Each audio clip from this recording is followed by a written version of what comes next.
Tim will get a touch, boom. I often get asked the question about, is ZOO good for mobility? What I like to talk about is dynamic mobility. That's something that most people and even trainers don't know much about. Dynamic mobility is obviously strength through range of a joint, through range of motion of a joint. That's mobility. When you do it in a dynamic fashion, obviously that is dynamic mobility, okay? And I string the two together. Lots of people will slow it right down. I don't really like to slow it down because when I'm dealing with athletes, they're not moving slow, they're moving dynamically, especially when there's loads and people are hitting them from all sorts of angles. They need this dynamic mobility component. Inside ZOO you will learn that space, but one of the best things about dynamic mobility inside the world of ZOO, if you are a trainer or a PT or a coach, is you get to see changes so quickly.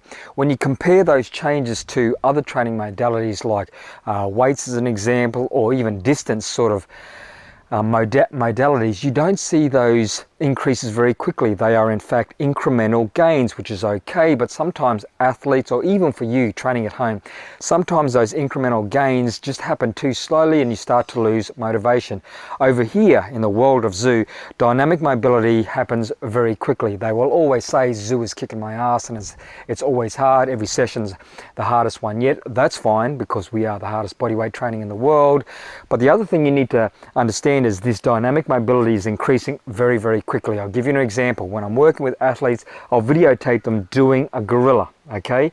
One of the best movements you can learn to understand dynamic mobility, and for an athlete to build that feedback loop with the earth and all these other wonderful things.